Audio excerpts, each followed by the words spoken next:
Every nation has built something. France has the Eiffel Tower. Great Britain has the Parliament. India has the Taj Mahal. I guess I could go on, but it's not necessary. All you have to do is come to this country and look around. This country, we do it. You know, Nimrod built all of this. It became anti-God. It became pagan. And that's why we have all the pagan religions today, because it's about a place, a thing, instead of the true and the living God. So in religious history, you read about ziggurats that have been built and terraces. They find them in Mexico. They find them all over the world. And it's where people would go and worship the creation rather than the creator. We do the same thing in this country. If you go out to South Dakota to Mount Rushmore, you can see the faces of 4 men carved into a mountain. And millions go there every year just to look at it. I did. We did. We went, didn't we? Oh, and I just looked at it and said, okay. 1, 2, 3, 4, okay. I paid all that money to see that. Whatever. You can come on back home. You can come to Washington, and you can go to the Lincoln Memorial. It's huge. And it's marble and granite.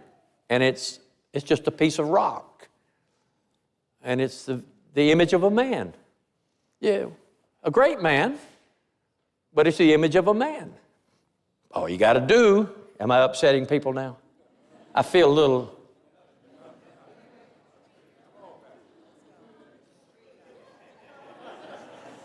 Oh, I can tell. I've been doing this a long time. I know where it's coming from. You think I'm not being patriotic? I just told you I love this country. I pray for this country. I called hundreds of people here Monday night to pray for this country. It's the greatest country in the history of the world. But I am not blind. I will not ever cease from declaring that the judgment of God is going to fall on this country. One day this country will not be, because God in His mercy has stayed His judgment. And we're living in that brief time. God is giving us a chance. But I'm not going to overlook stuff because of patriotism. First of all, I'm a Christian. I don't want to preach that whole message again. I don't need to preach it again, because if you question that, your heart's not in the right place. All you got to do is come to Washington or go to Washington, and there's the Washington Monument. 555 feet of marble and granite, 555 feet, straight up in the air.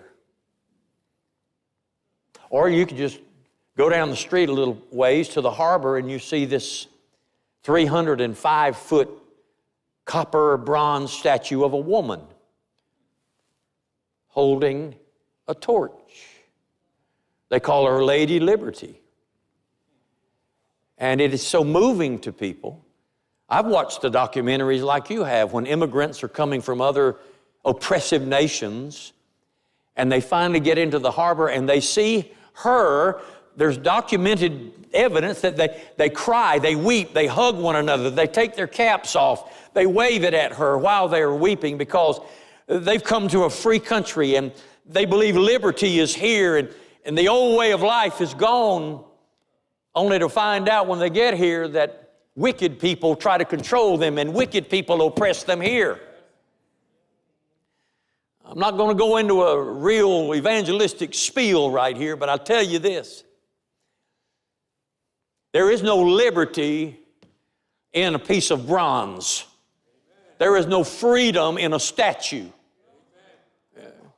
The freedom comes when those people get off the boats, and the freedom comes when people tune in and they hear that the only way to be liberated, the only freedom there is in a risen Jesus Christ. And if the Son makes you free, you are free indeed. You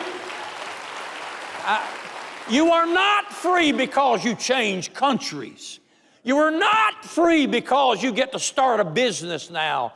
You are not free because you have income. You are only free when you smite your breast and you say, God, be merciful to me, a sinner. And that which was bound up, God will release. And those that are tied up in their sins, God can cut the cords. God can set the captive free. I want to thank the Lord today for His mercy, His kindness to this nation. You know, our enemies are always poised and ready to attack us.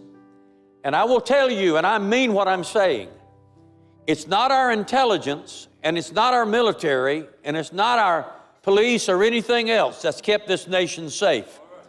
It is the hand of Almighty God extending mercy to us.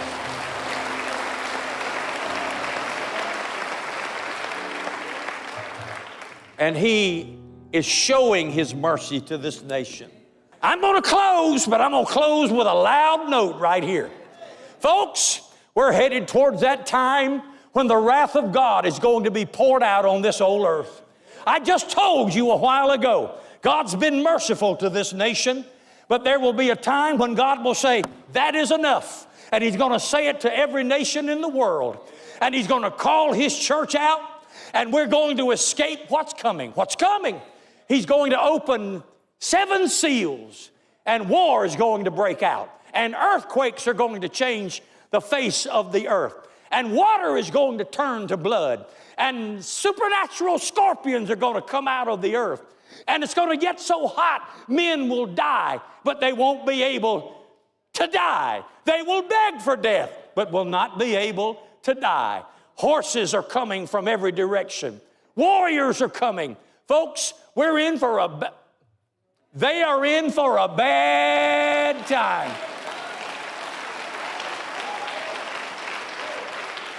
But we have been delivered from the wrath that is coming by the blood of the risen Son of God. The whole church ought to be shouting this morning.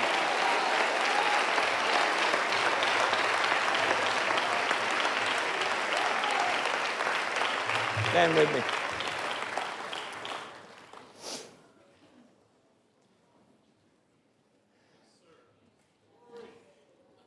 If you're not right with God,